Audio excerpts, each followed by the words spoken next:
सूख जाती है। आत्मदेव जी ने जब इतना सुना, आत्मदेव जी जंगल में पहुंच गए और जंगल में जाकर के आत्मदेव जी ने सोचा, विचार किया कि रोज रोज के ताने सुनने से तो अच्छा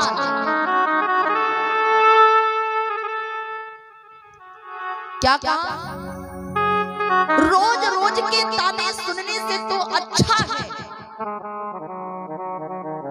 कि मैं अपनी आत्महत्या कर दूं, प्राणों का ही त्याग कर दूं।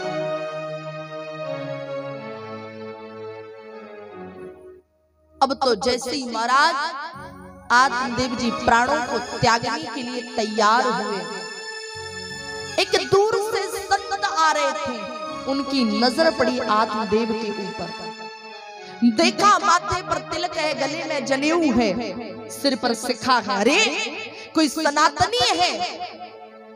पहुंच गए संत और संत जी ने आत्मदेव की बाहों को पकड़ लिया।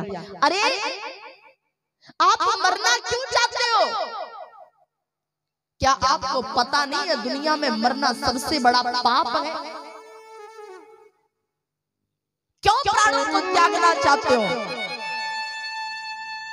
आत्मदेव जी ने कहा, संत जी मैं इसलिए मरना चाहता हूं कि रोज रोज के ताने सुने नहीं जाते।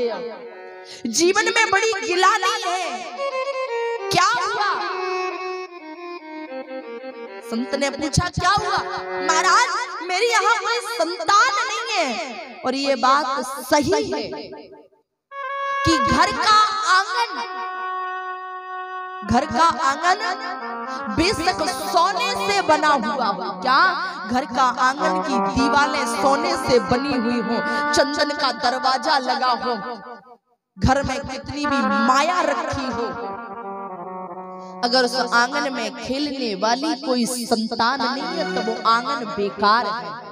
और आंगन चाहे महाराज कच्ची मिट्टी का हो, अगर उस आंगन में खेलने वाली संतान है तो वो आंगन भी बड़ा धन है।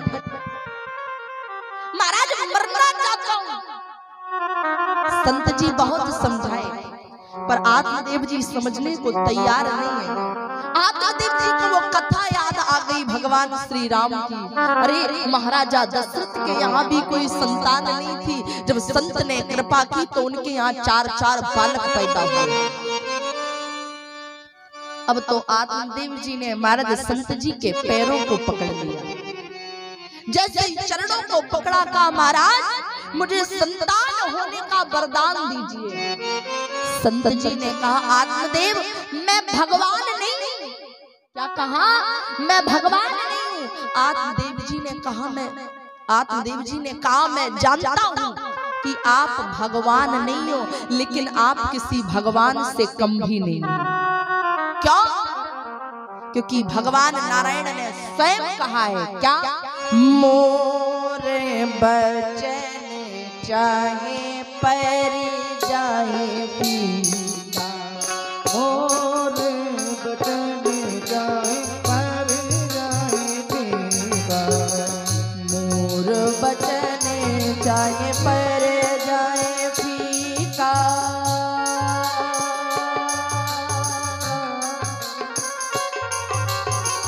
संत बचन पत्थर की, संत बचन पत्थर की, संत बचन पत्थर की। कहा स्वयं भगवान नारायण ने कहा है, एक बार मेरी कही हुई बात झूठी पड़ सकती है, लेकिन संत के द्वारा कही हुई कोई भी बात झूठी नहीं पड़ सकती। जब इतना सुना, जब ज्यादा प्रार्थना की तो आज उन संत जी ने एक आम का फल तोड़ा और आम का फल तोड़ करके आत्मदेव जी को दे दिया कि जाओ जाकर के ये आम का फल अपनी पत्नी को खिला देना, भगवान की कृपा से तुम्हारे यहाँ सुंदर गुणी बालक का प्रादुर्भाव होगा। लेकिन एक बात मेरी आप याद रखना चाहिए, क्या? अगर संतान नहीं, क्या? अगर संतान नहीं तो जीवन में दुख होगा 10-15 साल तक। हे राम, कोई संतान नहीं है, कोई बालक नहीं है, संतान नहीं है तो दुख होगा 10-15 साल तक। संतान होकर के मर जाए तो दुख होगा 20 से 25 साल तक कि हमारी संतान हुई थी पर वो रही। क्या संतान नहीं है तो दुख होगा 10-15 साल तक। संतान होकर के मर जाए तो दुख होगा 20-25 साल तक। और संतान होकर के भी अगर नालायक निकल जाए तो फिर सारे जीवन भर दुख रहता है कि ऐसी संतान हुई ही क्यों थी। आत्मदेव जी उस आम के फल को लिए हैं अपनी पत्नी धुंधली के पास। धुंधली जानते हो किसे कहते हैं महाराज? आजकल तो वैसे भी सर्दी का मौसम है, जाड़े का मौसम है। सुबह सुबह जब कोहर जमता है, जब धुंध सी छाई रहती है, कुछ स्पष्ट दिखाई नहीं देता, उसको कहते हैं धुंधली।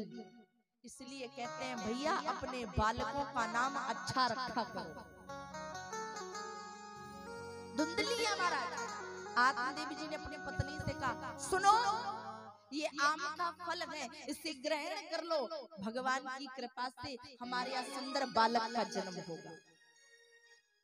धुंधली ने अपने पति से तो कह दिया ठीक है इसको पालूंगी। अब धुंधली ने आम के फल को सामने रखा। अब धुंधली का रोना शुरू। जानते हो धुंधली क्यों रोई? धुंधली मात्र इसलिए रो रही है कि हे भगवान, अगर इस आम के फल को खाऊंगी तो मैं गर्भवती हो जाऊंगी, और जब गर्भवती हो जाऊंगी तो मैंने सुना है कि गर्भवती महिला ज्यादा दौड़ नहीं सकती। कहीं ऐसा ना हो कि मैं आम का फल खा लूं, गर्भवती हो जाऊं और रात के समय मेरे घर में आग लग जाए तो मैं दौड़ ही नहीं पाऊंगी। मैं ना खाऊं, चाहे जो हो जाए। फिर दूसरा, अरे चलो एक बार खा भी लूं तो मैंने सुना है कि गर्भवती महिला को लड़ाई झगड़ा ज्यादा नहीं करना चाहिए। और मेरी तो आदत है, जब तक 2-4-10 पड़ोसियों से लड़ाई ना कर लूं तब तक मेरा भोजन नहीं पचता। और सबसे बड़ी बात, मैं गर्भवती होंगी तो बालक जन्म लेगा, और बालक जन्म लेगा तो मैंने सुना है कि महाराज नंद जरूर लाती है। मैं तो कुछ कह नहीं पाऊंगी, मेरी जितनी नंदें आएंगी, घर में जितना मालटाल रखा है सबको लेके जयराम जी ना, मैं तो ना खाऊं। धुंधली है ना। अब तो महाराज धुंधली की बहन आई और बहन ने पूछा, बहन इतनी परेशान क्यों हो? क्या बताऊं, इस आम के फल के वजह से परेशान हूँ, और विडंबना ये है मैं पुत्र चाहती हूँ पर गर्भवती होना नहीं चाहती। अच्छा, धुंधली की बहन ने अपने मन में विचार किया, बन गया काम। धुंधली की बहन ने कहा, देखो बहन, प्रभु की भी क्या माया है। क्यों? बोले जिसके यहाँ भगवान भोजन देता है वहां भोजन करने वाला नहीं देता, और जहां भोजन नहीं देता वहां भोजन करने वालों की लाइन लगा देता है। देखो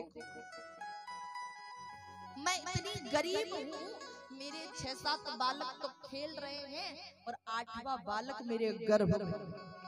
तो एक काम करो, क्या मैं अपना बालक आपको दे दूंगी, पर इसके बदले तुम मेरे पति को कुछ धन दे देना। धुंधली बोली ठीक है धन दे दूंगी। अच्छा, बोले हाँ तो ठीक है। बोले तो इस आम के फल का क्या करूं?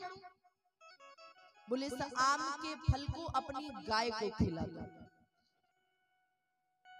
अब तो जैसी गाय को खिलाया, कुछ महीने बीते, धुंधली के बहन के यहाँ जब उसके बालक ने जन्म लिया तो वो अपने बालक को महाराज रातों रात धुंधली के यहाँ भिजवा देती है, और धुंधली उसके बदले में धन देती है। अब तो धुंधली खड़ी हुई, बालक को गोद में लिया और पहुंच गई महाराज आत्मदेव जी के पास। महाराज बधाई हो। क्यों? मेरे यहाँ सुंदर से बालक ने जन्म लिया है।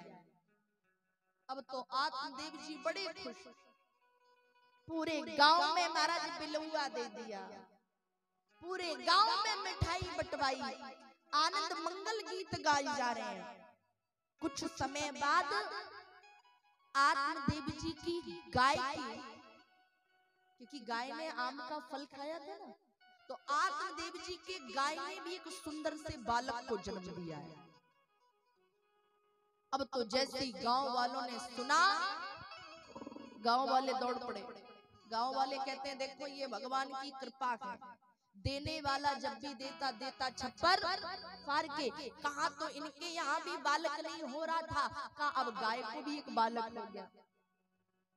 जब नामकरण संस्कार की बारी आई, तब आत्मदेव जी सोच रहे हैं कि मेरा नाम आत्मदेव है तो मैं अपने बेटे का नाम अपने से मिलता जुलता रखूंगा। धुंधली आई मटकते हुए, धुंधली बोली अच्छा बहुत समझदार हो, 9 महीने गर्भ में मैंने, क्या कहा, 9 महीने गर्भ में मैंने रखा, दर्द मैंने सहा, दूध मैंने पिलाया, और नाम तुम्हारे जैसा नहीं नहीं नहीं नहीं, नाम मेरे जैसा होगा। बोले क्या?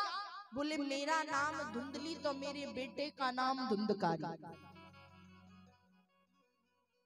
धुंधकारी नाम रख दिया। अब गाय के पुत्र की बारी आई। जो गोकर्ण जी है ना, उनका शरीर मनुष्य के जैसा है, किंतु गाय के पेट से जन्म लिया है ना, इसलिए कान गाय के जैसे हैं, इसलिए उनका नाम रख दिया गोकर्ण।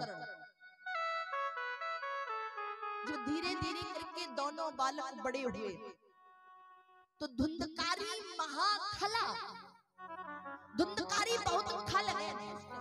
अच्छा विचार करिए, गोकर्ण इतना ज्ञानी क्यों हुआ और धुंधकारी इतना खल क्यों हुआ? कभी विचार किए?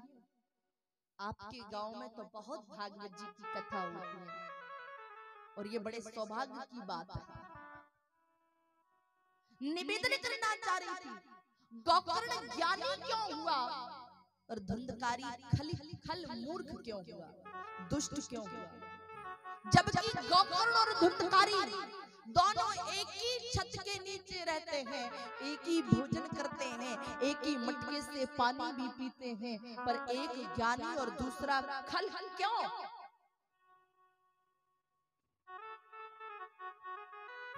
धुंधकारी समझदार हुआ, महाराज गोकर्ण समझदार हुआ और धुंधकारी बड़ा खल मूर्ख क्यों? ये बहुत विचारणीय प्रश्न है। आप जानते हैं, माना कि धुंधकारी और गोकर्ण एक छत के नीचे रहते हैं, माना गोकर्ण और धुंधकारी एक जैसा भोजन करते हैं, माना धुंधकारी और गोकर्ण एक ही मटके से पानी पीते हैं, पर गोकर्ण जी इसलिए ज्ञानी हुए और धुंधकारी इसलिए दुष्ट बना महाराज, क्योंकि दोनों की संगत अलग थी। क्या? दोनों की संगत अलग थी। जो गोकर्ण है ना, वो अपने पिता की संगत करता है, अच्छे लोगों की संगत करता है, और धुंधकारी बुरे लोगों की संगत करता है। तो प्यारे याद रखना, जितनी जल्दी असर संगत का होता है, इतनी जल्दी असर किसी भी चीज का नहीं होता। क्यों? तभी तो लिखा है, अरे सठे सुध रही सत संगत पाही, पारस परस कुधाते सुहाई। सठे सुध रही सत संगत पाई, सठे सुध रही सत संगत पाई, पारस परस कुधाते सुहाई। सखी सुध रहे सत संगत पाई, सखी सुध रहे सत संगत पाई, पारस परस कुधाते सुहाई। पारस परस कुधाते सुधरे सत संगत पाई।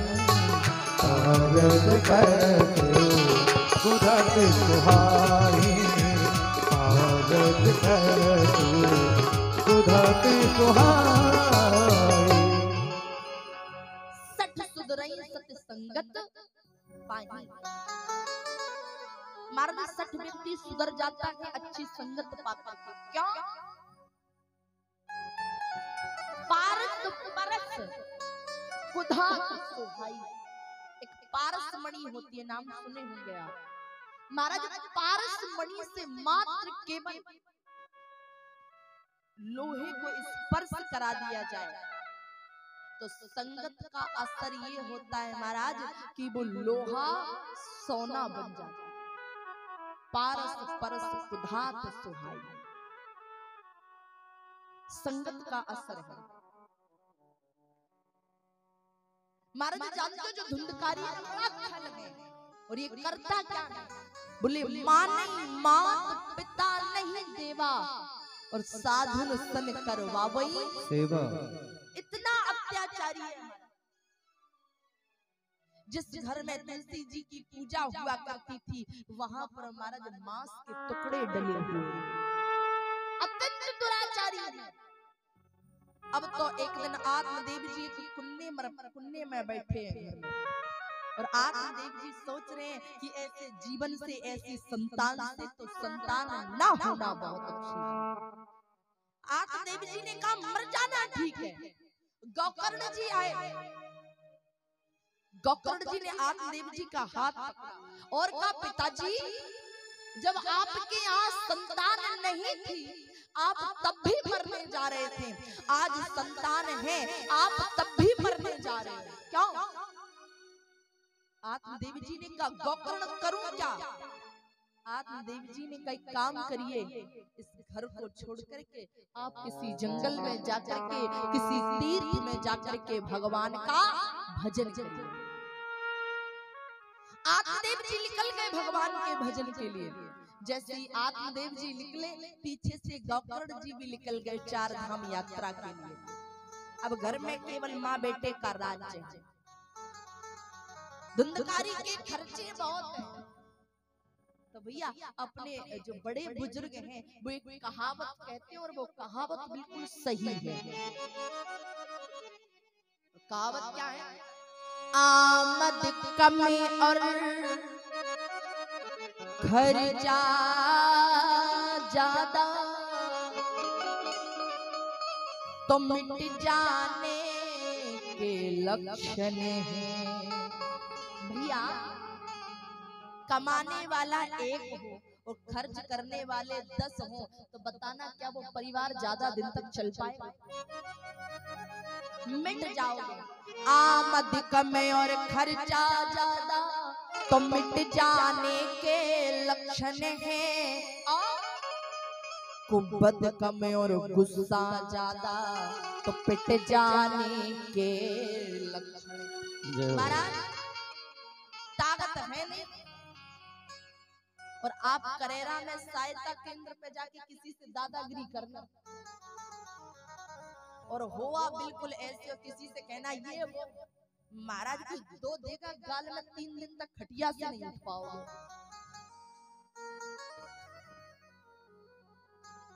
महाराज घर का धीरे धीरे करके सारा धन खत्म होने लगा। जब सारा धन खत्म होने लगा एक दिन महाराज धुंधकारी आया मदरा पी करके, और मदरा पी के जैसे ही आया और अपनी माँ से कहने लगा माँ मुझे कल धन दे देना वरना मैं तुम्हारा वध कर दूंगा। धुंधली ने सोचा ऐसे पुत्र के इसने बेटों के हाथों मरने से अच्छा है कि मैं स्वयं मर जाऊं। धुंधली ने कुएं में गिर के अपने प्राणों का परित्याग कर दिया। अब तो अकेले धुंधकारी का राज्य है। घर में 5-5 वेश्याओं को लाके रखा। उनकी इच्छा पूर्ति करने के लिए धुंधकारी ने घर की जमीन को, जायदाद को बेचना शुरू कर दिया। जब घर का सब खत्म हो गया तो जुआ खेलना शुरू कर दिया, चोरी करना शुरू कर दिया। अब तो जैसे ही शुरू किया, जब बहुत बड़ा चोर बन गया तो वेश्याओं ने विचार किया, किसी दिन इसे राजा पकड़ लेगा तो इसको तो मृत्यु दंड मिलेगा ही और साथ में हम लोगों को भी मिलेगा। वेश्याओं ने विचार किया। धुंधकारी श्याम को जैसे ही मदरा पी करके आया, उन पांचों वेश्याओं ने महाराज धुंधकारी को चारपाई पर बांधा और बांध करके उसके मुंह में गरम गरम अंगारे भर करके उसी के घर में गड्ढा खोद करके वहीं उसको दफना और रात्रि के समय सारा धन लेकर के चली गई। कुछ समय बाद रात्रि के समय जैसे ही गोकर्ण जी आए तो सोचा कि गांव में कहां किसको जगाऊं, अपने घर में जाके सोता हूं। जैसे ही गोकर्ण जी घर में आए, आधी रात्रि का समय हुआ। अब तो महाराज जो धुंधकारी है ना, वो भयंकर प्रेत आत्मा बन चुका है। और जैसे ही प्रेत आत्मा बना तो आधी रात्रि में महाराज गोकर्ण जी को डरा रहा है। कभी शेर बन जाता है, कभी प्रेत बन जाता है, कभी तेज तेज हवाएं चलाने लगता है। डराने का संपूर्ण प्रयास कर रहा है, परंतु गोकर्ण जी ज्ञानी, उन्होंने अपने कमंडल से जल को निकाला और कहा, कौन है, अपना परिचय दे, अन्यथा मैं उसे भस्म कर दूंगा। धुंधकारी ने दोनों हाथों को जोड़ के कहा, अहम तो यम भ्राता धुंधकारी महाखला। भैया मैं धुंधकारी महाखल हूँ, मुझे भस्म मत करो भैया। प्रेत योनि बड़ी संकट है, बड़ा कलेश है भैया, बड़ा कष्ट है, मेरा उद्धार करो। गोकर्ण जी ने धुंधकारी से कहा, धुंधकारी भैया मुझे पता पड़ा था जिस समय में तीर्थों के राजा कहाँ है? प्रयागराज। बोले जिस समय मैं प्रयागराज में था, मुझे पता पड़ा कि आपका वध कर दिया गया है। तो उस समय मैंने प्रयागराज में जाके आपका पिंडदान किया। क्या किया था? पिंडदान किया था। और भैया मैंने पढ़ा है, मैंने संतों के द्वारा सुना है, जिस व्यक्ति का पिंडदान प्रयागराज में कर दिया जाता है, उस व्यक्ति की मुक्ति हो जाती है। फिर आपको मुक्ति क्यों नहीं हुई? मैंने तो प्रयागराज में स्वयं पिंडदान किया।